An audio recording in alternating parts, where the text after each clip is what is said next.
Pas parce que tu jalouses la réussite des autres que tu vas réussir toi-même, quoi. Tu vois ce que je veux dire ? Je sais que je suis très dans la créativité, donc je suis là, on va acheter une maison avec vue sur la mer en Bretagne, puis après je me dis, ah non, mais en fait c'est complètement idiot, comment tu vas gérer ça ? Bah non, mais investis plutôt à Pau. Ah si, attends, j'ai une question. Ah ouais. Quand je vais voir d'autres banques, je leur parle du projet que je suis en train de faire ? Salut à tous et bienvenue dans cet épisode hors-série, un épisode hors-série coaching, un épisode dans lequel je vais coacher Anaïs pour la première fois. Donc je coach Anaïs sur plusieurs épisodes, c'est le principe du hors-série coaching sur Money-Tree. Ce premier épisode avec Anaïs, je vais découvrir un petit peu, découvrir son profil, qui elle est, ce qu'elle a déjà fait. Donc vous verrez, elle a déjà investi dans plusieurs biens locatifs. Elle est en train, en tout cas, d'investir aussi dans un nouveau bien locatif. Et puis elle va surtout m'exposer ses problématiques et on va essayer d'y répondre ensemble. Et puis, comme d'habitude, elle partira avec des devoirs à faire pour le prochain épisode. Donc sans plus attendre, je vous laisse découvrir le profil d'Anaïs, ses problématiques et comment on peut arriver à les résoudre ensemble. Salut Anaïs. Salut Julien. Je t'ai dit que ça enregistrait. Ouais. Voilà, on va attaquer de suite. Merci d'avoir fait le déplacement de Toulouse à Toulouse. Avec plaisir. Pour être sur cet épisode, c'est cool. Un épisode coaching, comme c'est écrit dans le titre. Pour ceux qui, tu sais, des fois, il y a des gens qui écoutent vite sans lire le titre. Donc je répète, c'est un épisode coaching aujourd'hui. Le but, c'est de faire connaissance, de connaître un petit peu ton parcours de vie, ton parcours IMO aussi, tes envies d'IMO, tes projets et puis surtout tes problématiques. Puisque le but du coaching, c'est aussi de lever ces problématiques-là. Donc tu avais répondu...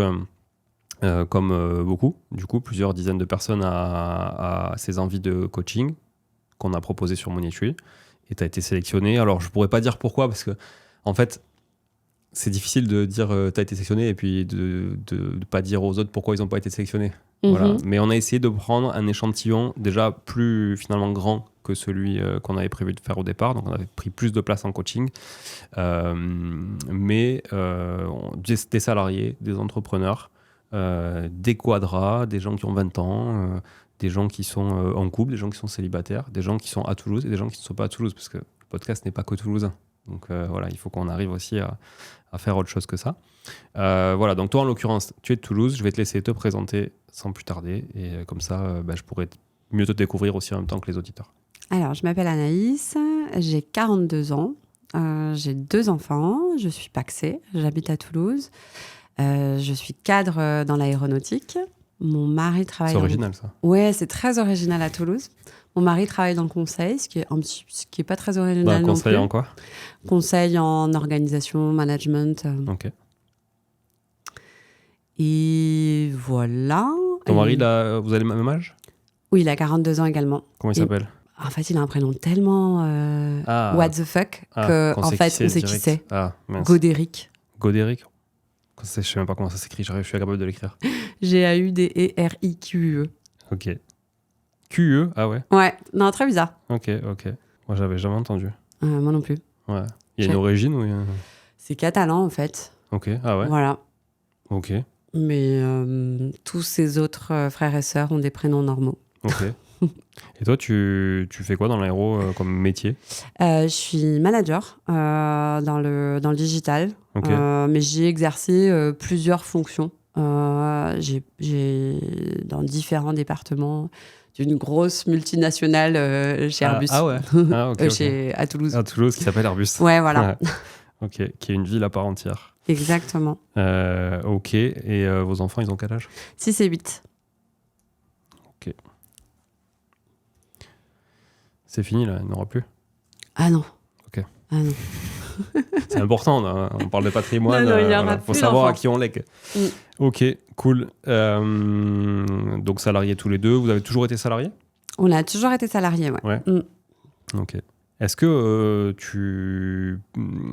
quel degré de transparence tu as envie d'avoir ? On peut parler de tout, des revenus, de l'épargne. Oui, non, c'est ok d'en parler. Okay. Voilà. Après, tu globalises si tu veux et tout. Mais, oui, après, je donnerai peut-être pas des montants exacts, mais bon. C'est important pour contextualiser et que les gens puissent s'identifier, tu vois, à tel ou tel profil. Donc, ok, on a ici un couple de salariés qui a déjà investi dans l'IMO. Oui. Combien de fois ? Alors, on est propriétaire de notre RP. Ouais. On en est à notre 3e résidence principale. On a acheté, revendu. On est propriétaire d'un T1 Ouais. Dans Toulouse. On est propriétaire d'une résidence secondaire achetée en SCI avec 2 autres couples d'amis. Intéressant. Voilà. Très intéressant. Donc ça, j'en parlerai peut-être plus en détail après. Donc SCI 3 couples alors. Ouais, SCI avec 3 couples. Ok. Et on est en train d'acheter un T5 dans Toulouse également, en vue d'en faire une colocation. Ok. Intéressant. Est-ce que tu peux me donner quelques chiffres sur ces investissements ? Ok. Ouais, alors, résidence principale, ce qui est intéressant, c'est de savoir quand est-ce que vous l'avez acheté et combien vous avez d'échéances aussi de crédit, tu vois, pour... D'accord. Alors, notre résidence principale, on l'a achetée en 2022 ou 2023. Ok. On l'a acheté 785 000 euros. On a fait 80 000 euros de travaux. Ouais.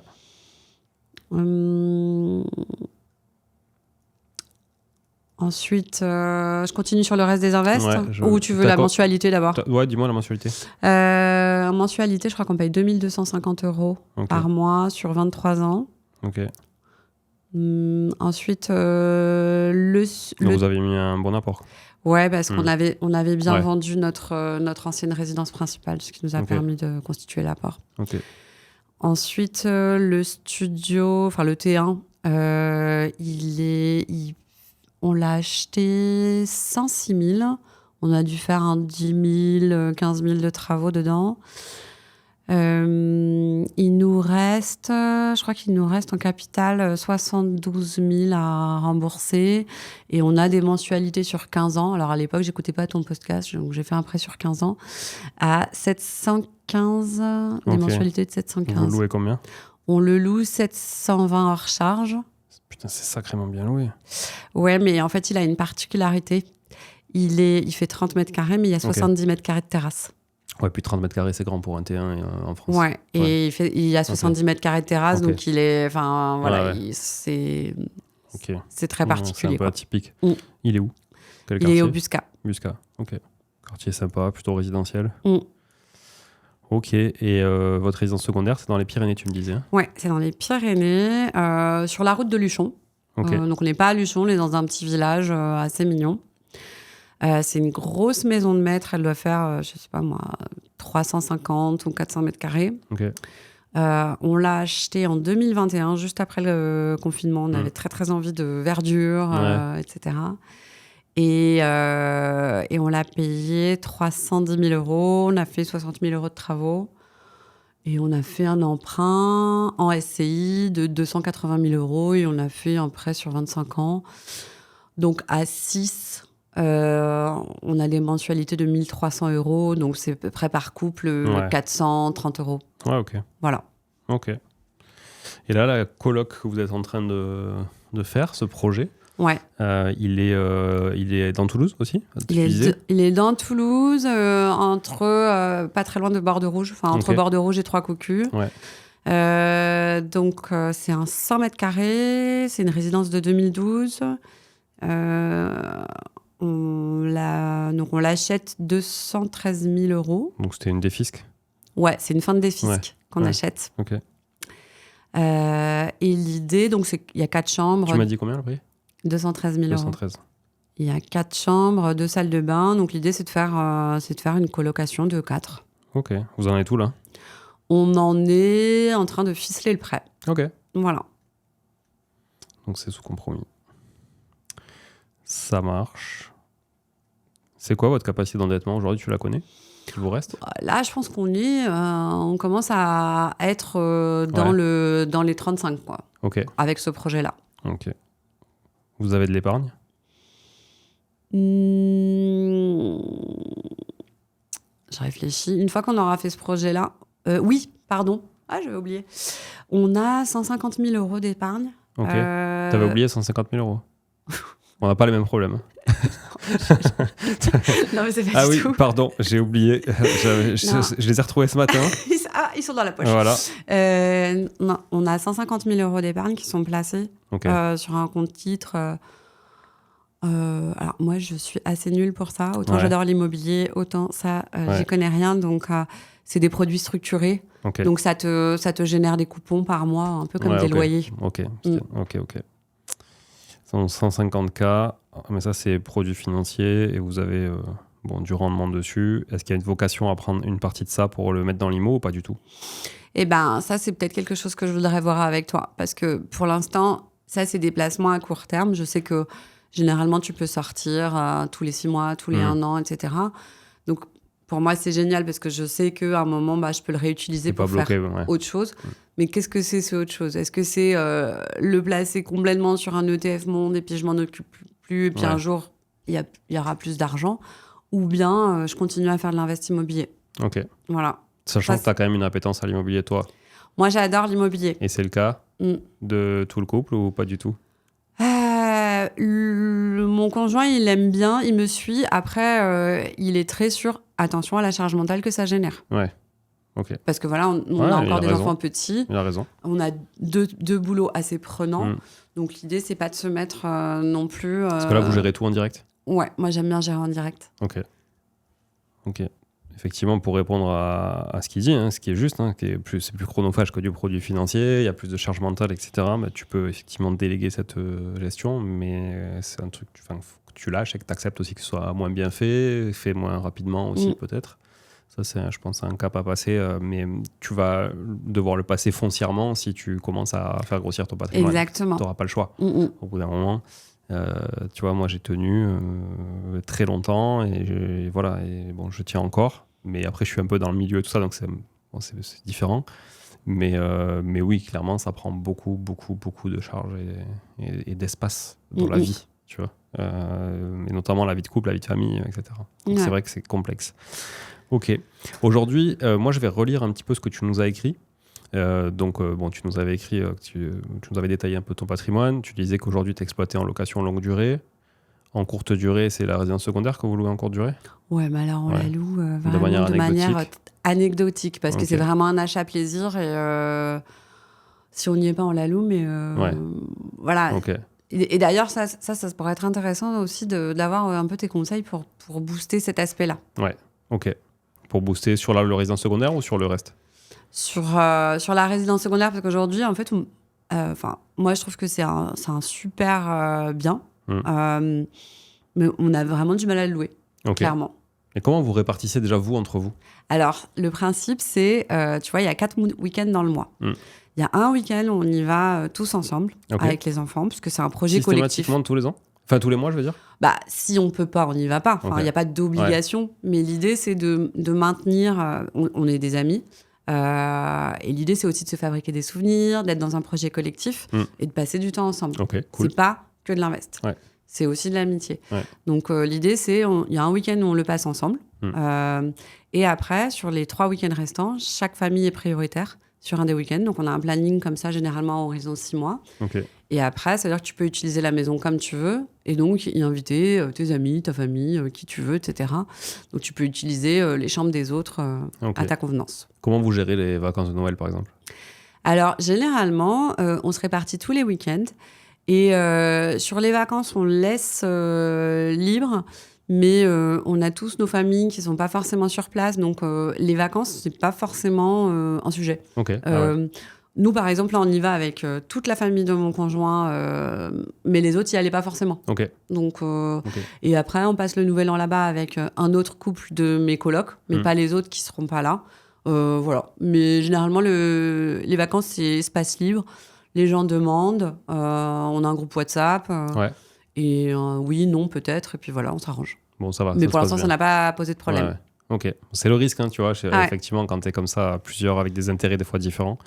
Ok, et donc ce que tu disais, c'est que avec ton conjoint, tu cherches, Godéric,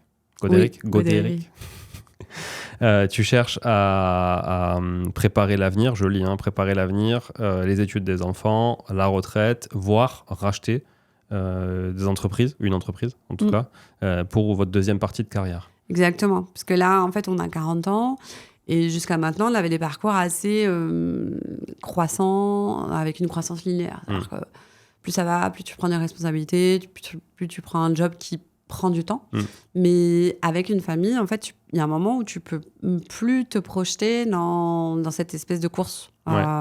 Donc la question, c'est qu'est-ce que tu fais après? Est-ce que tu dis, bon, bah, je reste sur ce type de boulot équivalent, mais du coup, pour booster les revenus ou préparer l'avenir, bah, il faut, je sais pas, il faut faire de l'invest. Ou alors, je vais pouvoir me laisser la liberté de faire un moment complètement autre chose, ou de partir loin avec les enfants. Enfin, voilà. D'avoir un petit peu plus de liberté. C'est pas, je suis pas en mode la retraite à 40 ans, parce que de toute façon, j'ai déjà 40 ans et c'est foutu. C'est trop tard, ça y est.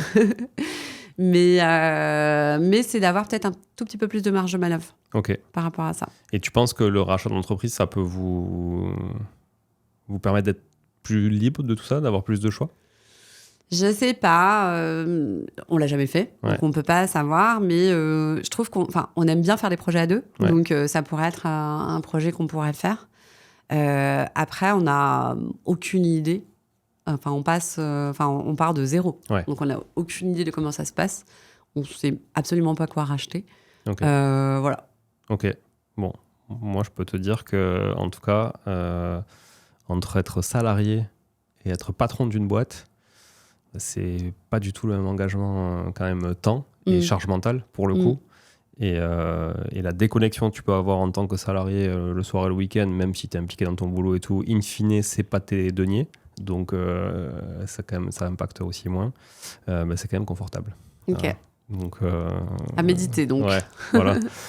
Faut peut-être commencer à... Ce qui est intéressant, je trouve, dans notre pays, c'est qu'on peut aussi faire facilement être salarié, avoir un petit side business à côté, commencer à mettre le pied à l'étrier et se rendre compte, en fait, de l'impact que ça peut avoir sur ta vie personnelle. Déjà, ne serait-ce que soir et week-end, parce que là, tu n'auras pas trop le choix.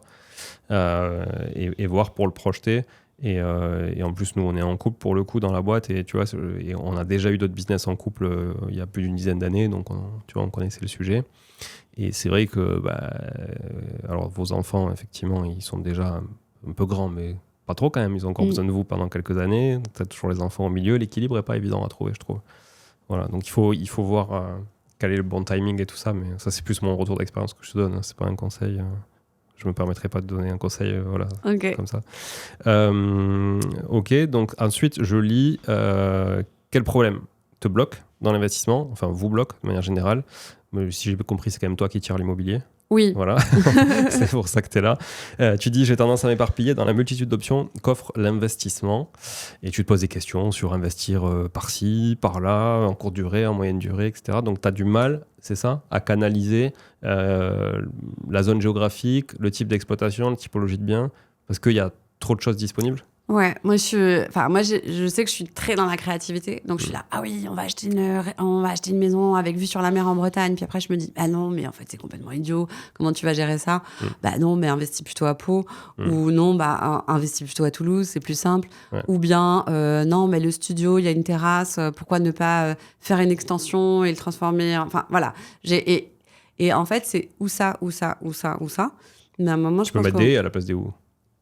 Ou des haies, si on peut, mais à un moment, je pense que c'est aussi créer comme une roadmap, voilà, un chemin avec des étapes, et pas juste une multitude d'options qui sont juste dans la tête et qui sont pas concrètes. Ouais, je comprends. C'est intéressant d'avoir déjà une vision, tu vois, macro, de mettre ses jalons, de savoir quelle est la première étape, la deuxième, la troisième. Comme tu dis, c'est vraiment je pense, c'est un travail à faire. On peut le faire ensemble, on va commencer je pense, à y travailler. Mais pour ça, il faut savoir vraiment où tu veux aller au bout du bout. Et le bout du bout, donc tu mets, j'aimerais bâtir une stratégie à environ 10 ans de mes prochains investissements et du coup commencer les prochaines étapes. Donc, dans 10 ans, c'est quoi l'objectif pour toi? C'est ça qui est compliqué à... Mon objectif, ce serait pas de pouvoir partir complètement de mon travail. C'est pas du tout ça. Ouais. Mais ce serait peut-être d'avoir la liberté de travailler moins. Travailler moins pour faire quoi? Du temps libre que tu aurais. Peut-être des choses que je préfère faire, notamment les investissements immobiliers. Donc, des choses qui nécessitent de l'argent quand même. Ouais. Ok. Pour travailler moins, mais dépenser plus. À investir, en tout cas. Parce que si tu travailles moins, tu baisses en revenus. Ouais. Si tu baisses en revenus, tu perds en capacité d'investissement. Ouais.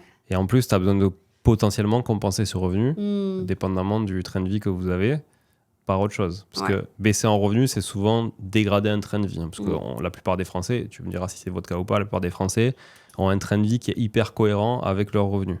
Et dès que les revenus augmentent, ils augmentent leur train de vie. Ouais. Mais dès qu'ils baissent, c'est plus compliqué Ouais. dans l'autre sens. Tu vois. Mm. Est-ce que c'est votre cas? Ou est-ce que plus vous gagnez d'argent et plus vous êtes en capacité d'épargner parce que... Non, c'est notre cas, ça monte et ça monte. Ouais, voilà, notre train de vie cohérent. augmente. Ouais. Par contre, on pourrait se dire à un moment, on arrête d'augmenter. Oui. On arrête un peu ce truc de course à l'échalote. Ouais. Et parce que là, on a une vie qui est très agréable. Ouais. Qui là, vous satisfait. Exactement. Là, je pense qu'on a plus besoin de grandes choses de plus dans nos vies. Ok. D'un point de vue matériel, j'entends. Ouais. Donc, du coup, c'est de se dire, je ne suis pas obligée de prendre le job à responsabilité plus de la prochaine étape. Mais si tu ne prends pas, qu'est-ce qui se passe? Rien. Rien. Ça n'a pas d'impact? Non. Ok. Si ça n'a pas d'impact, effectivement, après, c'est un choix à faire. Après, je risque un petit peu de m'ennuyer d'un point de vue intellectuel. Ouais. Donc, c'est pour ça qu'il faut que je remplisse cet espace avec quelque chose. Oui. Mais si tu peux le prendre la rémunération qui va avec et dire ce gap de rémunération, je le conserve pour développer, tu vois, admettons, je sais pas, l'année prochaine, tu as une opportunité professionnelle, tu gagnes X de plus par mois, tu te dis, tout ça, j'augmente pas mon train de vie parce qu'il me satisfait aujourd'hui, ce gap, je le garde et je l'investis, ça me fait de la capacité d'emprunt, ça me fait, ou sinon, de l'apport supplémentaire pour aller faire un énième projet qui permet finalement de répondre à un objectif à 10 ans.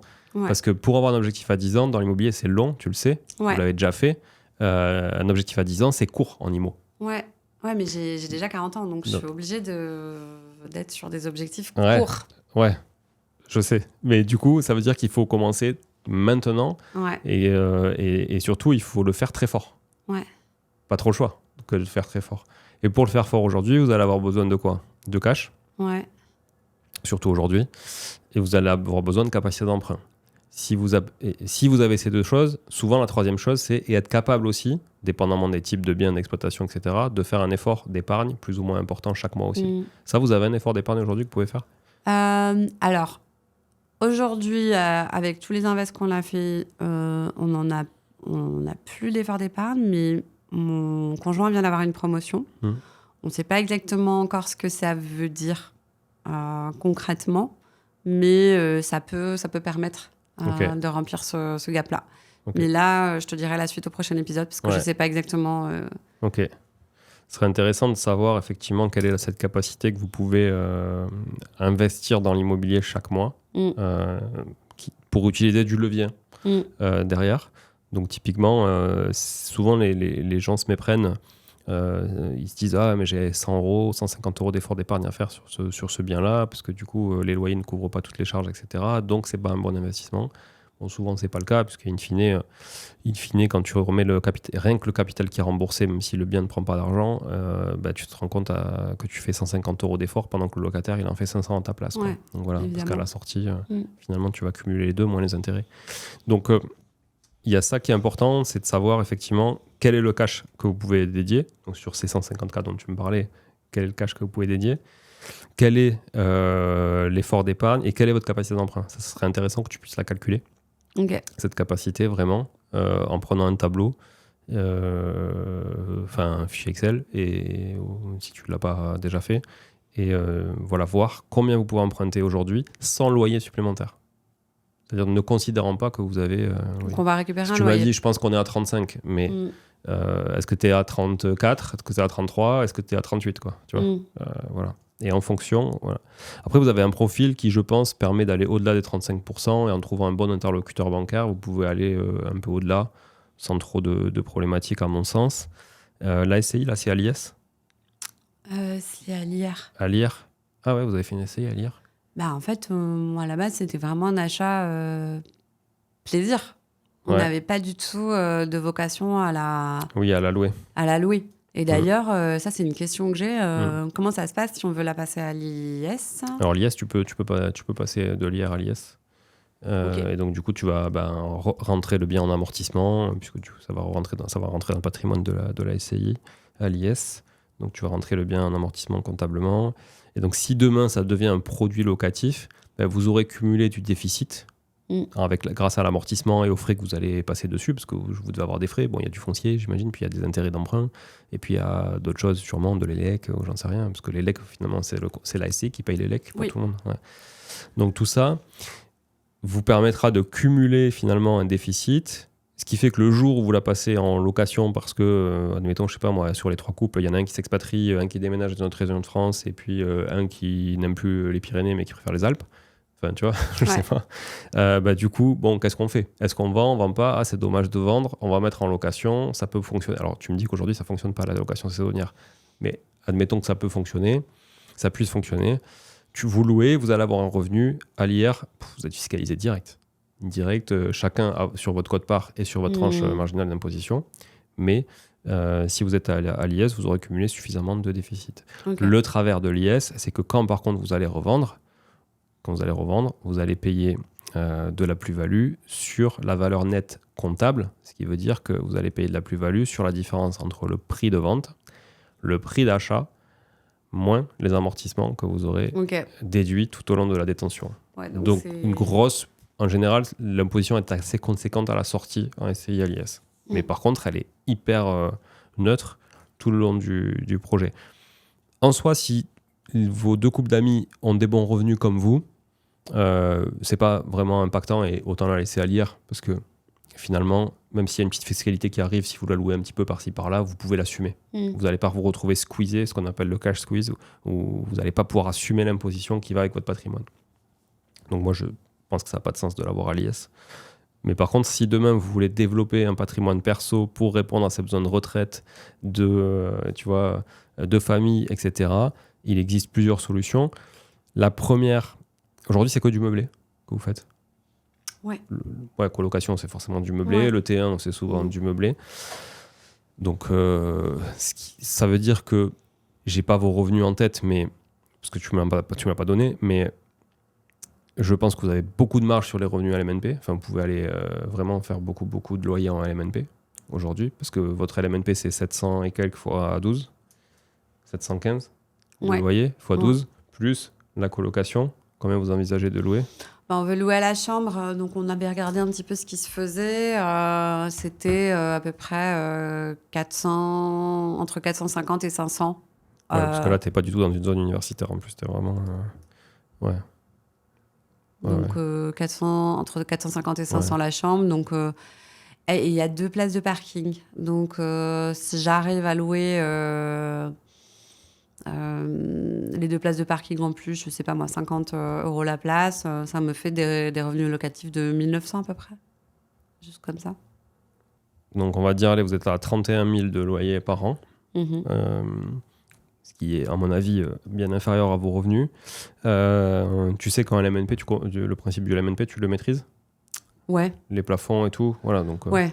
Si vous avez 80 K, par exemple, allez, 100 K, si vous avez 100 K de revenus salariaux, vous pouvez monter jusqu'à 100 K de loyer en LMNP sans passer à LMP. Okay. Le LMNP aujourd'hui reste la niche la plus intéressante. Ouais.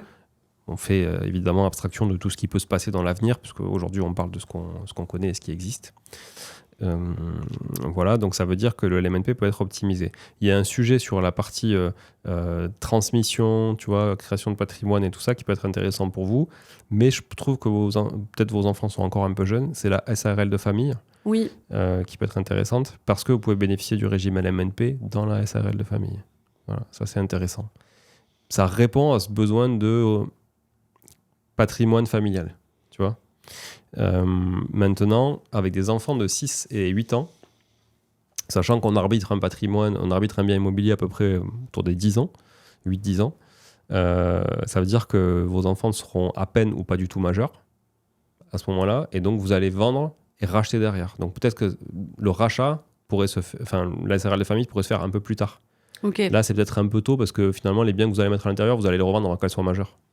Enfin, avant qu'ils soient majeurs, les enfants. Donc, tu m'as dit, c'est une fille ? C'est 2 garçons. 2 garçons. 2 garçons, donc avant qu'ils soient majeurs. Donc finalement, la SARL de famille, à voir, il faut le modéliser avec un expert comptable, mais peut-être que ça n'a pas de sens tout de suite, mais ça aurait du sens dans votre projet familial en tout cas. Ok. Voilà. Ensuite, la banque, vous avez une banque ou plusieurs banques ? On a 2 banques. Le Crédit Agricole pour notre ERP, et là, c'est avec eux qu'on fait l'achat de la colocation. Ouais. Et pour le T1, c'est le Crédit Mutuel. Ouais. Et pour la résidence secondaire, c'est le Crédit Agricole également. Ok. Est-ce que tu les as sondés déjà aujourd'hui ou pas ? Non, parce que tu es sur la coloc, donc tu vas pas leur parler d'un de vos projets. Là déjà, on se focalise sur la réussite de ce projet-là avec eux, et puis après, on verra. Ok. Donc toi, si tu dois aujourd'hui profiter de ce moment pour poser des questions, c'est quoi la priorité pour toi ? Tu as envie de partir avec quoi comme réponse ? Ok, alors, j'ai plusieurs questions. J'aimerais déjà creuser avec toi l'option de transformer le T1 en appartement plus grand. Qu'est-ce qu'il faut que je vérifie comme étape pour voir si c'est un projet qui est viable. Je réfléchis aussi à si par exemple un de mes couples de colocs sort de la SCI, qu'est-ce que ça veut dire et comment leur part va être valorisée, qu'est-ce qu'il faut qu'on fasse et comment il faut qu'on le prévoit si ça arrive. Et après, quels sont... maintenant que tu connais un petit peu plus mon organisation familiale, etc., quelles seraient mes options pour un prochain investissement immobilier ? J'ai tout noté. Je vais pouvoir... Il y a des choses auxquelles je vais pouvoir répondre tout de suite, et d'autres, justement, on y répondra dans le deuxième épisode. Ouais. Déjà parce que je veux être sûr de te donner des bonnes réponses. Donc, tu vois, l'impact de la sortie des associés, etc. Voilà. Et puis, bon, sûrement que sans statut, c'est compliqué de le savoir, en fait. Ça dépend aussi beaucoup de ce qui est marqué dans les statuts. Je vais répondre déjà sur l'agrandissement, si tu veux, on peut traiter ce sujet-là. A priori, voilà, puis on verra si on a besoin de compléments d'information. C'est en copro ? Ah oui, c'est en copro. Ouais. Nous, on a la jouissance privative de cette terrasse. Ah, donc elle ne vous appartient pas ? Non, elle ne nous appartient pas. Intéressant. En fait, l'appartement, c'est comme une espèce de boîte sur le toit. Tu as des photos de l'appart ? Tu pourras m'en envoyer ? Ouais. Ok. On les mettra sur la vidéo. Et c'est comme s'il y avait une espèce de boîte à chaussures sur un toit et qui comprend la cage d'escalier de l'immeuble et notre appartement. Donc il y a un seul appart à ce niveau-là ? Il y a un seul appart, c'est le seul appart de l'étage. Et en fait, on peut agrandir... la boîte, elle est vraiment posée au milieu de la terrasse. Donc en fait, on peut agrandir derrière et devant. Ok. Et je me dis, c'est plus chouette d'avoir un 70 mètres carrés avec 30 mètres carrés de terrasse qu'un 30 mètres carrés avec 70 mètres carrés de terrasse. Alors, clairement, c'est plus chouette. Surtout, c'est plus chouette que les 70 mètres carrés t'appartiennent qu'ils ne t'appartiennent pas. Parce que, donc, j'imagine qu'il faut leur acheter à la copro. Exactement. Il y a combien beaucoup de copropriétaires ? Il y a une quinzaine de copropriétaires. Ok. Alors, c'est pas une mince affaire. Parce que déjà, le copropriétaire est souvent jaloux de l'autre copropriétaire. Qui plus est, quand lui peut bénéficier d'un truc, quand lui peut pas bénéficier d'un truc, alors que l'autre le peut. Mais sinon, si on s'en tient pas, on va dire, à l'être humain, mais qu'on s'en tient plutôt au juridique et aux obligations, oui, clairement, je pense à vérifier, mais je pense qu'il faut l'unanimité des copropriétaires. L'unanimité. Mais que le syndic peut déroger à ça. Parce qu'en fait, in fine, si le syndic n'arrive jamais à convoquer tout le monde et à faire voter tout le monde, au bout d'un moment, tu ne peux pas avoir l'unanimité. Tu peux avoir l'unanimité des présents, oui, et des représentés, mais voilà. Donc, il y a des règles de majorité que je ne connais pas, parce que je suis pas syndic et je maîtrise pas trop le sujet. En tout cas, aussi précisément. Mais il y a des règles de majorité à voir, si c'est majorité aux 2/3, etc. Si jamais il n'y a pas l'unanimité. Donc je sais que le syndic, souvent, peut quand même déroger à l'unanimité en faisant un peu le forcing sur d'autres choses. Donc ça, c'est la première chose, c'est se rapprocher du syndic, évoquer votre projet et proposer un prix. Okay. Parce que vous avez besoin de le valoriser. Quel va être l'intérêt des copropriétaires à dire oui, si ce n'est financier? In fine, il n'y a que vous qui allez bénéficier de ça. Et clairement, on sait qu'au prix du mètre carré, dans un quartier comme le Buscat, qui pour ceux qui ne connaissent pas, est un très beau quartier de Toulouse, hein, plutôt il fait bon vivre, sympa, très proche du centre-ville, pas de transport par contre, mais plutôt... pas de métro en tout cas. T'as le métro Saint-Michel, quoi. Ah ouais, ok, ouais. T'es vraiment... Ouais. Bon, il y a Buscat et Buscat, ok. Ouais. Parce que si t'es plutôt Buscat côté Jardin des Plantes, t'as pas de... Bah, t'es entre le Jardin des Plantes et Saint-Michel, quoi. Okay. Et Palais de Justice. Ok. Tu vois. T'es dans une perpendiculaire à Saint-Michel, côté Buscat. Ok. Donc pas très loin finalement du métro. C'était quoi, 10 minutes à pied peut-être? Ouais, 5 minutes à pied, je dirais. Ah, 5 minutes? Ouais. Ok. Donc bon quartier, prix au mètre carré assez sympa. Ça veut dire que si vous rachetez... En fait, vous pouvez pas racheter qu'une partie. Si vous rachetez 70 mètres carrés. Ouais. Voilà.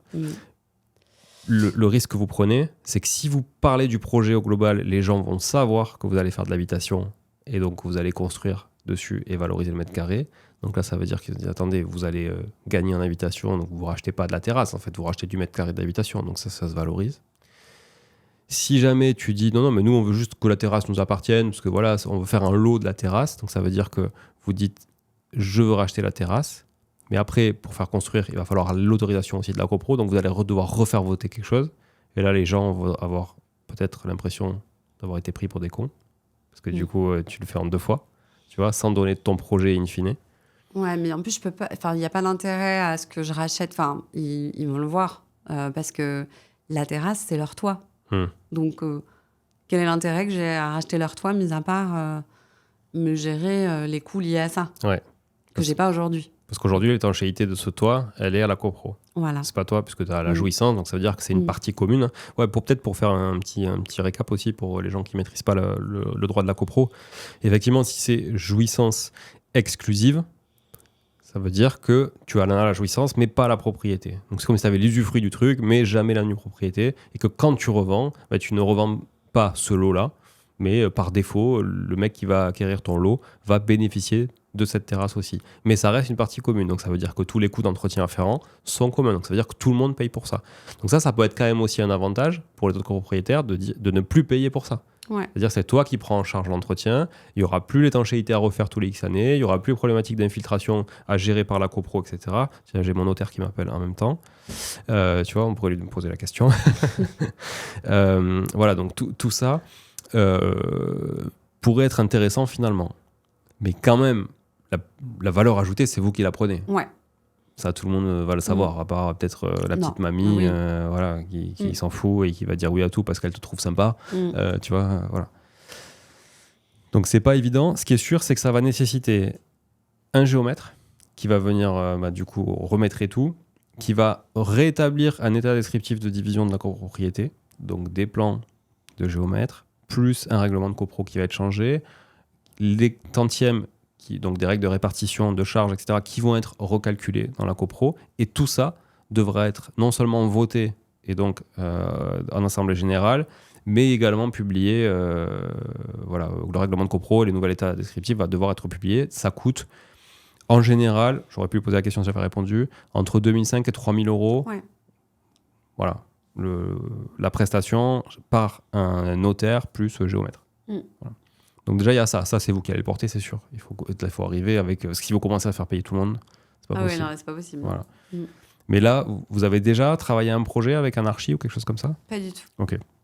Je pense que ce qui est intéressant de faire, c'est mettre un archi sur le coup, qui va vous faire les plans, qui va vraiment projeter le truc, et qui va mettre surtout tous les avantages qu'auront les autres copropriétaires à se décharger de cette toiture. Il faut dire, voilà, peut-être voir avec le syndic aussi. Il y a eu un diagnostic technique global de l'immeuble avec des travaux à venir dans 10 ans En fait, l'étanchéité de la toiture vient d'être faite. Ah merde. Donc, du coup, on a une terrasse toute neuve. Ouais. Et vous pouvez bâtir dessus, tu t'es renseigné ou pas, c'est sûr? Vous pouvez bâtir. Je sais pas. Ouais. J'ai demandé, pour l'instant, j'ai juste creusé avec l'urbanisme, qui Ouais. m'a dit qu'a priori, il n'y avait pas de contre-indication dans cette zone pour le faire. Ok. Mais sinon, non, je sais pas. Ok. Je pense, en tout cas, il y a un vrai intérêt économique, hein, ça c'est sûr, pour vous. Bon, tu me dirais, le prix au mètre carré, c'est 1 000 €. Aucun intérêt. Parce que le coût des travaux sera supérieur au prix au mètre carré que tu peux revendre. Donc voilà. Par contre, dans ce genre de quartier, enfin, dans une ville comme Toulouse, dans ce genre de quartier, oui, il y a un vrai intérêt pour vous. Voilà.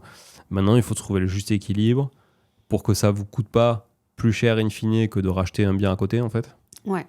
Que ça vous serve quand même à vous à faire une bonne opération, mais que ça serve aussi à la copro en mettant finalement un petit peu de sous à la copro aussi, parce que du coup, vous allez apporter... vous pouvez mettre ça en avant. On apporte des fonds à la copro qui vont permettre à la copro de ne pas payer de charges pendant des années, par exemple. Tu vois. Pourquoi pas? Vous avez une idée, vous, de prix? Non, pas du tout. Non. J'ai aucune idée de ce que ça peut coûter. J'ai pas d'exemple. Donc, c'est pas évident. C'est qui le syndic? C'est un gros syndic ou c'est un petit syndic? Iris Immobilier? Ouais. C'est un Saint-Michel. Ouais. Saint-Michel. C'est un familial. Syndic familial. Enfin, plutôt approche familiale. Daniel Abessera, il s'appelle. Oui. Et plutôt sympa d'ailleurs. Ouais, il est très sympa. Ouais, plutôt sympa. Je pense qu'il pourrait vous guider un peu, vous accompagner sur le sujet. Ouais, il a de la bouteille et tout. C'est de lui en parler à lui, ouais. C'est de lui en parler. Mais moi, en tant que copropriétaire, franchement, moi, à l'état actuel des choses, moi, je refuserais pas, voilà, parce qu'en fait, si je refuse, je gagne pas plus. Oui. Tu vois ce que je veux dire? Oui, c'est pas un manque à gagner pour toi. Voilà, j'ai rien à gagner en refusant. Et si j'accepte, du coup, je vais faire des économies, in fine. Oui, c'est sûr, vous, c'est un bon coup pour vous. Mais en même temps, tu vois. Ouais. Voilà. C'est pas parce que tu jalouses la réussite des autres que tu vas réussir toi-même, quoi. Tu vois ce que je veux dire? Après, ouais, voilà. Il y a 15 individus plus ou moins à convaincre, quoi. Ouais. Bon. Donc Oui, c'est un peu chaud. et 15 égos. 15 égos différents et tout ça, c'est la problématique. Bon, à voir. Mais ça sera intéressant qu'on en rediscute au 2e épisode. Ouais. Et que entre-temps, tu aies échangé avec le syndic. Ouais. Tu vois, ça, c'est toujours, je le dis là dans les épisodes de coaching, c'est les petits devoirs que tu vas avoir à faire. Ouais, tu vois, super. entre les 2 épisodes. Donc, je pense que c'est contact avec Iris Immobilier. Et puis peut-être aussi, après ce contact-là, avoir une idée de coût global. Tu vois, géomètre, notaire, demandez à votre notaire avec qui vous avez l'habitude de travailler combien il prendrait pour refaire la mise à jour du règlement de copropriété. Parce que là, c'est vraiment un modificatif du règlement de copro et de l'état descriptif de division qui sont donc les plans, la répartition des tantièmes. Parce que de toute façon, vous allez devoir recréer une toiture. Hein, quoi qu'il en soit, vous allez devoir vous mettre hors d'eau. Et cette toiture-là, vous pouvez aussi faire le choix que l'entretien soit juste à votre charge et que ce soit pas une partie commune. Ok. Ça peut être un deal, mais ça veut dire quand tu vends, ça peut être aussi une problématique. Parce que le mec qui t'achète, il va dire attendez, la toiture c'est que pour cet appart-là. Tu vois. Donc on répartit pas. Non, parce que j'ai fait un bon coup il y a quelques années, donc tu vois. Ok, mais moi je vais pas faire de coup en vous achetant le truc. Enfin, tu vois, donc c'est toute une série de curseurs qu'il faut vraiment ajuster, je pense, pour trouver un bon équilibre, quoi. Ok. Voilà. Donc pour ça, on en reparlera au 2e épisode et puis avec les devoirs. Ensuite, SCI, impact sortie des associés. Franchement, sans voir les statuts et même en voyant les statuts, sans être avocat ou juriste, je vais avoir du mal à répondre à toutes ces questions. Mais soit je suis feignant et je te dis vois avec ton notaire. Okay. Il va te répondre aussi. Soit je peux essayer de trouver la réponse. Mais ça, il faudrait que tu me donnes un exemple concret. Parce qu'en fait, je pense qu'il y a tellement de possibilités différentes. L'exemple concret, c'est qu'il y a un des couples d'amis qui nous a dit que potentiellement, il sortirait dans 2 ans. Ok. Parce que les enfants seront un peu plus grands et que du coup, peut-être qu'ils auront moins envie d'y aller, etc. Bon. C'est possible, c'est une option. Ouais. C'est pas sûr. Bon, ça arrivera. Mais ça arrivera parce que de toute façon, on s'était dit que c'était un projet qui était limité dans le temps, parce qu'on va chacun avoir des vies différentes à un moment et on aura peut-être envie d'autre chose ou besoin d'autre chose. Ouais. Du coup, se pose la question de ce qu'on fait. Est-ce qu'on trouve quelqu'un d'autre pour rentrer ? Mais c'est compliqué parce qu'il faut... comme c'est une histoire un petit peu d'amitié, c'est quand même un peu compliqué. Ouais. Ou bien racheter la part de ce couple avec ceux qui restent. Ouais. Voilà. Alors, Auquel cas, il faudrait vraiment qu'on booste la location pour pouvoir permettre d'absorber l'achat. Ah oui, d'accord. Parce que là, clairement, aujourd'hui... Et puis nous, on n'irait pas plus, de toute manière. Oui. On y va déjà beaucoup. Ouais, d'accord. Je comprends. Donc, ça vous ferait plus de charges pour une jouissance identique, finalement, à peu près. Ouais. Quoi. Ouais. En fait, aujourd'hui, là, de ce que tu me décris, et les statuts doivent être assez classiques, dans les SCI, souvent, c'est assez classique. En fait, il va y avoir une valorisation des parts sociales qui va se faire. Oui, la valorisation, à l'instant T. c'est quelle est... Alors, soit vous prenez la valeur d'achat du bien pour vous dire ça vaut tant, soit vous dites le marché a pris X%, donc on considère, on est tous d'accord qu'aujourd'hui sur le marché ça vaut tant. Vous enlevez passif, donc les dettes, les comptes courants associés que vous avez dû mettre aussi, j'imagine, pour amener l'apport, parce que vous ne les avez pas mis en capital, vous les avez mis en compte courant associé. Ouais. Donc, je récupère mon compte courant associé. 2, je valorise mes parts pour les revendre. Et puis après, il y a une cession de parts sociales qui se fait. Il doit y avoir peut-être des règles de priorité dans vos statuts. C'est-à-dire qu'en priorité, c'est les autres associés qui doivent donner leur accord et qui sont prioritaires pour acheter, pour éviter que lui, j'espère qu'il y a ça dans les statuts, pour que lui... il puisse vendre à n'importe qui. Oui. Il y a ça. En gros, la priorité, c'est nous, on est prioritaire pour choisir un autre associé. Ouais. Si on n'arrive pas à se décider sur un autre... il est libre de vendre à qui il veut. Et alors, dans ces cas-là, on est prioritaire pour acheter. Oui. Et si on ne peut pas, alors dans ces cas-là, on a dit, on vend tout. Ah ouais, même pas... D'accord. Ok, intéressant. Ça, vous l'avez écrit dans les statuts ? Ouais. Ok, ça c'est bien. C'est bien de l'avoir fait comme ça. Ok. Donc ça veut dire que lui, quand même, peut vendre à n'importe qui, mais vous devez être d'accord. Ouais. En fait, c'est ça la règle 1. Et la règle 2, c'est vous en préemption, en fait. Ouais. Grosso modo. Ok. Souvent, c'est d'abord les autres actionnaires. Oui, alors c'est peut-être dans l'autre sens. C'est ouais. peut-être nous d'abord, on achète, je sais plus, mais en gros, on a ces deux trucs-là. Okay. Et après, si vraiment on n'y arrive pas, on vend. Ok, intéressant. Bon, en tout cas, si lui, s'il y a un couple, quand je dis lui, c'est le couple, si ce couple-là vend et vous mettez d'accord pour acheter chacun la moitié de ses parts, donc, la moitié d'un tiers au final, du coup, là, effectivement, pour moi, le calcul est assez simple. Pas trop de problématiques. Ouais. Voilà. Oui, ça va être plus ou moins le prix qu'on l'a acheté. Après, actif moins passif, voilà, et il faut traiter les comptes courants entre les deux, et puis voilà. C'est pas complexe. Après, à vous de voir comment vous financez, est-ce que vous avez les fonds, voilà. Et puis comment vous valorisez la trésorerie éventuelle qu'il y a dans la boîte, mais a priori il n'y en a pas, puisque voilà, c'est pas un bien qui va être loué, parce qu'après il y a aussi le jeu de la trésorerie. Bon, je pense à moins que tu aies d'autres questions vraiment là-dessus, l'impact. Je pense qu'on y a répondu. Ouais, c'est bon. Ok. Et après, dernière question, parce que des fois, quand je vois associer trucs et tout, je me dis, comme j'aime bien être précis, je me dis, waouh, ça va être hyper juridique, il va falloir faire des recherches pendant des heures. Option pour prochains investissements. Je regarde l'heure un peu.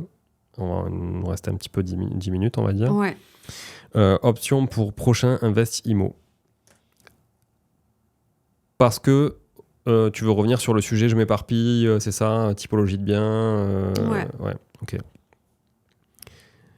Pour moi, si ton horizon c'est 10 ans, faut pas chercher à faire beaucoup de rendement à court terme et à aller prendre du risque, tu vois, parce que 10 ans c'est à la fois court, mais t'as pas besoin de rendement très court-termiste non plus pour arriver à un truc sympa dans 10 ans. Tu vois, t'as peut-être besoin que de volume. Et parce que le simple fait de rembourser du capital pendant 10 ans, quand tu empruntes sur 20 ans, alors c'est pas la moitié, puisque les intérêts pèsent beaucoup au début, mais c'est peut-être, je sais pas moi, peut-être au bout de 12-13 ans, tu as remboursé la moitié d'un prêt sur 20 ans. Donc, c'est pas scientifique ce que je dis, ça dépend des tableaux d'amortissement, des taux auxquels on emprunte. Mais en général, c'est à peu près ça. Donc ça veut dire qu'on peut se dire dans 10-12 ans, Tu vois, je t'ai rajouté déjà 20% Ouais, de mais- durée. 12 Ouais, ans. voilà, non, mais Voilà. si c'est 10, entre 10 et 15, l'idée, Ouais, c'est voilà. d'être à peu près plus tranquille à 55 ans, quoi. Ouais. En gros. Ouais, Se dire, c'est ça, bon, 10-12 on peut un ans. peu Ok. plus Ouais. être serein. Ok. Ça vous laisse quand même du temps. Donc moi, j'irai sur un truc qui est quand même pas très risqué. Typiquement, la colocation, c'est risqué pour moi. Ok. C'est un sujet qui est risqué. Donc vous en faites une là, c'est bien. Ça va vous booster un peu votre rendement et tout ça, et vous allez faire un truc sympa. Mais c'est risqué dans le sens où il y a beaucoup de turnover. Le bail solidaire, pas se mentir, très compliqué à mettre en place. Donc vous allez faire un bail par chambre. Ah oui, mais Voilà. ça, c'est l'idée. Oui, mais ça veut dire 4 baux, Ouais. 4 locataires différents à gérer, 4 égaux encore une fois, ça reste des êtres humains. Potentiellement du turnover que toi tu vas gérer, alors qu'en bail solidaire, il y a un chef de coloc qui gère. Mais bon, encore une fois, bail solidaire, franchement, à moins de trouver un groupe d'amis qui te dit je veux louer de l'appart en coloc, et là tu peux leur faire un bail solidaire, tu vois, pour qu'ils payent tous un peu ensemble. Mais au final, ça revient à louer à une seule personne, mais avec plusieurs qui payent. Là, un bail par chambre, voilà. La coloc, est-ce que c'est une coloc d'étudiants? Est-ce que c'est une coloc d'actifs? Est-ce que vous voulez mixer? Est-ce que vous mixez les mecs, les femmes? Moi, je mixerais bien. Ouais. Je ferais bien actifs et étudiants et 2 garçons, 2 filles. Quoi. Ok. Bon, vous verrez à l'usage que c'est pas du tout repos. Ok. Et il y a une problématique dans la coloc qui est... Franchement, j'échange avec beaucoup d'investisseurs. J'ai une coloc moi-même dans Toulouse, où il y a 4 chambres. On a des clients qui ont des colocs. On a des clients qui ont des colocs et qui les louent eux-mêmes. On a des clients où on gère, avec notre filiale de gestion locative, les colocs. Franchement, c'est complexe. C'est complexe, pourquoi? Parce que déjà, les colocs, c'est vraiment un produit de jeunes actifs qui arrivent dans une ville ou d'étudiants. Et en fait, quand tu arrives dans une ville où tu es étudiant, c'est toujours à la rentrée. Ou pour la rentrée. C'est rare que tu sois pas racheté dans une ville au mois de février. Tu vois. Donc, en soi, quand tu as une chambre qui se libère parce qu'un étudiant part en stage au mois de février et qui va faire son stage dans une autre ville, il va pas payer des mois de loyer vides. Donc, en fait, tu as du mal à relouer, en tout cas au prix initial. Okay. Louer, tu peux toujours louer. Mais disons que ce que tu as mis sur les tableaux initialement, tu vois, si tu me dis entre 450 et 500, ben ça va plutôt être 500 au mois d'août, ça va plutôt être 450 difficilement au mois de février. Tu vois. Okay. Donc 450 difficilement, ça veut dire 450 et potentiellement tu vas perdre un mois et demi à trouver un locataire. Donc ça ne veut pas dire 450 en moyenne à l'année. Tu vois. Il y a aussi plus de vacances locatives en coloc. Parce que c'est pas ok, l'appart il me plaît, il est chouette. C'est ok, l'appart il me plaît, par contre lui je le sens pas là. Tu vois. Ah, je me vois pas vivre avec lui. Ou je me vois pas vivre avec elle. Ah, il y a que des mecs. Ouais, y a que, tu vois, c'est un peu voilà. Donc tu te mets quand même beaucoup de contraintes, mais tu as les contraintes qui vont avec le rendement. C'est-à-dire que tu as le rendement qui va avec, et donc il faut accepter que ce soit un peu plus de charge mentale et un peu plus complexe. Je pense que c'est bien d'en avoir une, de se faire la main, mais faut pas pour moi, il faut pas tout miser là-dessus. En tout cas, tu vois, pour un truc un peu plus moyen long terme. Ok. Pareil pour les trucs un peu alléchants, tu vois, avec des gros rendements bruts, etc., où tu vas aller devoir prendre du risque dans les campagnes. Pas trop de sens, je pense. Parce que tu vas avoir des typologies de locataires que sûrement tu n'auras pas envie de gérer. Voilà. Et tu le verras sur des annonces quand les gens répondent. Bonjour, j'ai 1200 € de revenus. Ok, vous pouvez nous envoyer votre fichier de salaire. Ah mais non, c'est que des aides. Ah ok.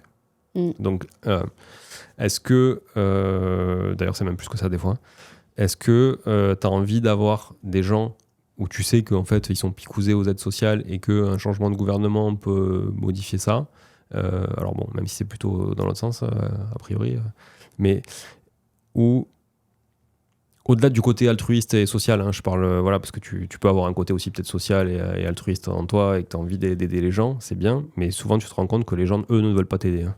C'est quand tu es propriétaire-bailleur, tu vois. Donc tu vas aller prendre du risque. Sur le papier, c'est intéressant. Moi, j'entends des fois des gens qui disent « Ouais, mais c'est pas grave, c'est la CAF qui paye les loyers. » Ouais, mais enfin... Ouais, après, moi, ça n'a jamais été trop une option que j'ai considérée, bon. Ça.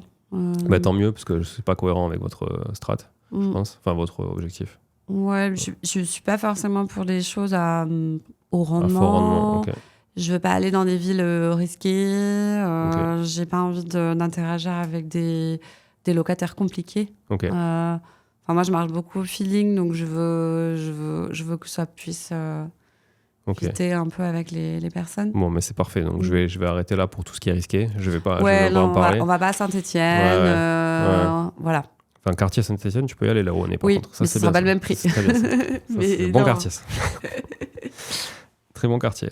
Non, voilà. Après, j'ai envie de dire, tout va aussi dépendre de votre capacité. Ouais. Vraiment. Parce que si vous avez une grosse capacité, vous pouvez vous faire plaisir sur des choses sympas. Ou même toi, tu vas pouvoir te faire plaisir dans l'aménagement, tu vois, le réno, la déco. Et louer un truc qui te plaît aussi. S'il y a cette envie, il faut le faire. Tu vois. Où tu projetterais d'y mettre tes fils demain. Il n'y a pas de mal à ça, tu vois. Il faut aussi le faire avec plaisir. Pas que pour les chiffres. Voilà. Après, aujourd'hui, ce qui va bloquer, c'est toujours la même chose, c'est le financement. Donc, c'est ça qu'il faut vraiment que vous voyez au départ. Là, pour l'instant, ouais, on est encore un peu, on est un peu au taquet de l'endettement. Après, il faut voir si on fait une SCI, si c'est pris différemment par la banque, etc. De moins en moins. Hein. Et il faut voir, du coup, avec la promotion de mon conjoint, qu'est-ce que ça veut dire exactement. Ouais. Mais oui, le côté j'investis en personne morale pour pouvoir décorréler l'encours perso de l'encours pro, c'est de moins en moins le cas. Okay. Parce qu'in fine, c'est toujours les mêmes personnes derrière, c'est toujours les mêmes cautions personnelles, donc le même patrimoine qu'on va aller prendre en garantie. Donc forcément, ils ont un blocage aussi au niveau de l'encours, sur la tête de chacun. Voilà.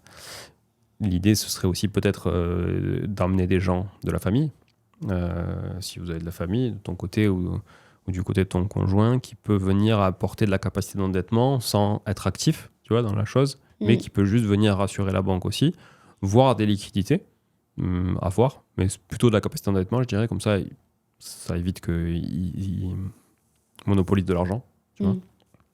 Donc ça peut être un sujet. Et après, vous avez aucune autre activité, hein, vous avez vraiment que les revenus salariés. Ouais. Vous n'avez pas, ok.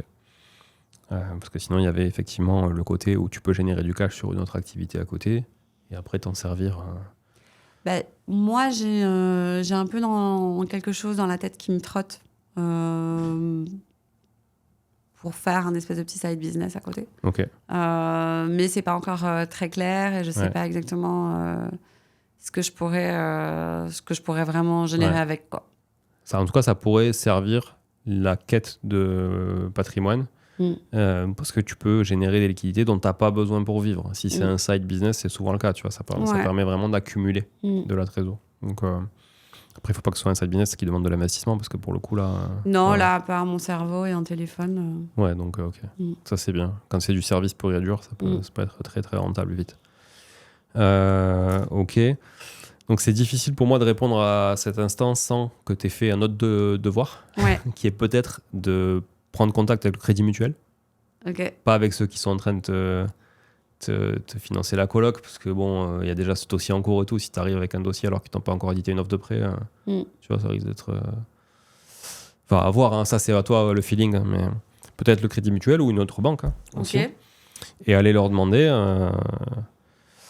Après, c'est à toi de voir si tu veux parler de la coloc ou pas, mais combien vous nous prêteriez. Parce que finalement, le Crédit Mutuel, ils ont que le T1. Ouais. Vos revenus, ils sont sur le CA, dans le Crédit Agricole. Et la SCI, donc c'est un compte à part. Et la coloc, quoi qu'il en soit, il faut que ce soit un compte différent aussi, puisque c'est du LMNP. Il faut un compte différent.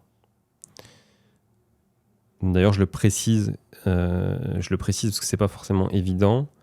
Même moi, je me suis fait bananer. À partir du moment où tu as plus de 10 000 euros de loyer en LMNP, tu es obligé d'avoir un compte dédié pour ça. Ah bon ? Un compte courant ? Ouais. Ok. Ouais. Tu peux pas, en fait, si tu as plus de 10 000 euros de loyer, tu peux pas mélanger tes dépenses perso avec... tu vois, tu peux avoir un compte bancaire courant dans lequel tu as ton loyer qui tombe, puis ton salaire, puis tu vas faire toutes tes dépenses courantes, etc. Tu es vraiment obligé d'avoir un compte dédié à cet investissement, qui ait du crédit ou pas, tu vois. Souvent, on le fait naturellement parce qu'il y a un crédit. Donc, il y a un crédit, il y a un loyer, etc. Mais même si tu n'as pas de crédit, que tu achètes cash, par exemple, il faut que tu aies un compte dédié à l'MNP. Si tu as plus de 10 000 euros. Voilà. D'accord. Et ça, souvent, c'est vrai que les gens... Franchement, même moi, je l'ai su très, très, très tardivement. Et grâce ou à cause d'une personne que tu n'as pas trop envie de voir dans ta vie, qui s'appelle un contrôleur. Fiscal. Voilà. Mais voilà, donc bon. Ça, c'est comme ça qu'on apprend, mais clairement, aujourd'hui, je pense que voir le Crédit Mutuel, pour vous, ça peut être intéressant, ou une autre banque. Voilà. Ok. Donc mes devoirs, c'est de contacter Iris. On récapitule, comme ça on clôture. Ouais. Contacte Iris Immobilier, qui est le syndic donc en local sur la problématique de terrasse, donc d'agrandissement, transformation. Ça, je pense que c'est un super sujet qu'on va pouvoir traiter. Là, on est resté très généraliste et tout, on va pouvoir traiter un sujet vraiment concret.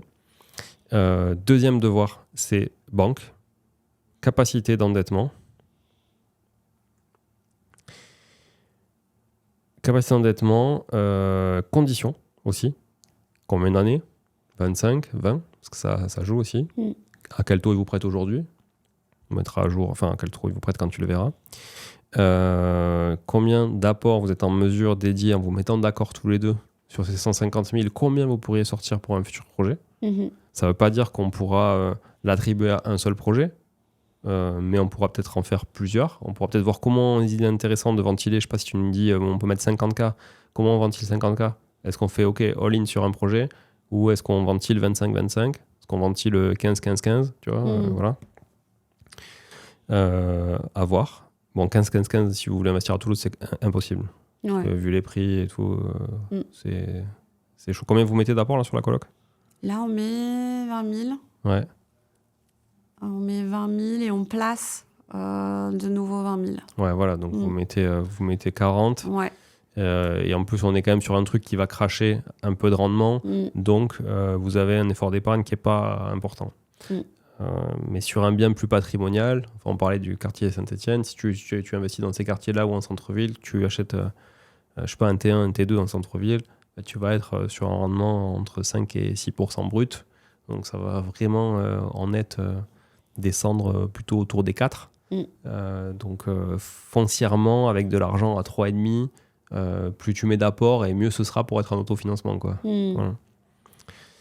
Donc ton devoir 2, c'est la banque. Et le devoir 3, je pense que ça pourrait être essayer d'affiner un petit peu, tu vois, et de sectoriser déjà où tu voudrais investir, toi, de ton côté. Voilà. Ou, si c'est pas sectorisé, qu'est-ce que tu attends en matière de rendement ou d'objectif d'autofinancement ? Est-ce que tu veux être en autofinancement avec 50 000 d'apport, ou est-ce que si vous êtes limité à 20 000 d'apport, tu veux quand même être en autofinancement ? Tu vois, parce que ça aura des conséquences sur la typologie d'investissement. Parce que finalement, le seul truc sur lequel toi tu peux jouer, c'est l'apport, c'est ta capacité à faire un effort d'épargne chaque mois, mais le taux, tu vas le subir, la durée d'emprunt, tu vas la subir, et le prix du marché, tu vas le subir, et le prix du loyer aussi. Donc finalement, il n'y a que l'apport et ta capacité à faire un effort ou pas. Voilà. Donc peut-être qu'il faudra répondre à ça. Apport dédié et effort d'épargne max que vous pouvez faire pour un prochain projet IMO. Voilà. Après, bâtir une stratégie à 10 ans, ça peut se faire, mais ça va nécessiter une spéculation sur des revenus futurs. Et c'est un peu touchy, tu vois. Ça peut le faire pour... c'est plus facile, je trouve, pour des entrepreneurs qui, tu vois, se disent « Ok, moi, j'ai une boîte que je vais vendre dans 3 ans, 4 ans, 5 ans, donc je vais avoir tant de cash. » Ou alors, j'ai du patrimoine que je vais arbitrer, tac, tac, tac. Et tu vois, tu as déjà des jalons qui peuvent être mis. Sur du salariat, c'est compliqué, parce qu'en fait, souvent, les augmentations classiques sont basées sur l'inflation. Après, tu as des promotions qui viennent se mettre, tu vois, par-ci, des négos. C'est pas évident. Donc, je pense qu'on va aller là sur le premier jalon qui est OK, comment on fait déjà pour continuer maintenant, tout de suite. Pour répondre quand même à un objectif à 10 ans. Oui. Est-ce que tu as d'autres questions ? Non. Non ? OK. On va se mettre là-dessus. Je sais pas quand est-ce qu'on fera le deuxième épisode. Donc, prends ton temps, il n'y a pas de souci. Voilà, plus tant que tu échanges avec tout le monde et tout, il y a les fêtes qui arrivent. Et on sait qu'en banque, c'est compliqué, ces périodes-là, déjà. Ah si, attends, j'ai une question. Ah ouais. Quand je vais voir d'autres banques, je leur parle du projet que je suis en train de faire ? Alors, c'est ce que je t'ai glissé parce que c'est un peu délicat. Je l'ai glissé comme ça pour pas trop... Voilà, mais tu leur parles de la coloc ou pas, c'est toi qui vois. Voilà. Mais... de toute façon, ils le verront vite, hein, parce que là, ça va se faire rapidement. Ça, c'est vraiment toi de choisir. Évidemment, tu peux ne pas leur en parler. Déjà parce que c'est pas fait. Donc aujourd'hui, il y a toujours possibilité que ça se fasse pas. T'as pas d'intérêt, toi, effectivement, à en parler à une autre banque. Si tu veux jouer la transparence, il faut leur dire. Voilà. Je peux pas aujourd'hui, ici, te dire non. Oui, bien sûr. Voilà. Mais c'est une possibilité, clairement. Voilà. Après, la SCI, dans ton calcul d'endettement que tu as fait, tu l'as compté pour votre. Enfin, tu as compté vraiment ta quote-part. Alors non, généralement, les banques, elles prennent la totalité. La totalité? Ouais, Ok, à chaque bon. fois, moi, je prends en compte la totalité. Alors, peut-être prends que ta quote-part et trouve un interlocuteur bancaire qui est capable de considérer ça, ce qui, franchement, en soi, est plus logique parce que autant sur un couple, tu as le problème quand tu veux investir tout seul et que tu as la charge d'un couple, la banque va toujours considérer que si ton conjoint ou ta conjointe perd son boulot, par exemple, tu vas devoir assumer les charges du couple. Voilà. Là, en l'occurrence, s'il y a une défaillance dans un D6, déjà, il y a des parts sociales qui peuvent se vendre et ils peuvent être remplacés. Ils sont deux eux-mêmes. Donc, tu vois, ça dilue quand même vachement le risque, je trouve. Voilà. Mais ça a été très, très compliqué pour Ficeless Prêt. Ah ouais? Ouais, parce que les banques, elles étaient en mode, soit c'est une SCI familiale, vous faites partie de la même famille, etc. Et du coup, il n'y a pas de risque, c'est de la succession, tout va bien. Soit c'est une SCI d'associés qui crache de l'argent, mais vous, c'est rien. Ouais. Vous n'attendez pas de revenus de ça. C'est juste pour aller cueillir des champignons. Donc, et on a trouvé une seule banque qui était OK pour nous prêter. Oui, c'est pas évident. Déjà, les banques n'aiment pas en général les SCI hors famille. Parce que les intérêts sont souvent quand même décorrélés assez rapidement. Donc, elles ont plus de mal à prêter à des SCI d'amis, en tout cas, ou de business pur et dur. Mais là, c'est une SCI de loisirs avec des gens qui potentiellement ont des situations différentes, des capacités d'endettement différentes. Donc c'était... Et 6 personnes. En fait, on rentrait dans aucune case. Oui, parce que nous, on parle de 3 couples, mais au final, c'est 6 individus. Donc c'est vrai que c'est pas... Ouais, ça doit pas être facile, j'avoue. Donc gardez-le, ce financement, tant que vous l'avez, et puis arbitrez en part sociale si jamais il y en a un qui veut sortir. Ok. Voilà pour les devoirs. Bon, très bien. Merci c'est bon beaucoup. Pour toi? Ouais. Et on se retrouve au prochain épisode pour la suite. Ça marche. Merci. Merci. Ciao Anaïs. Salut.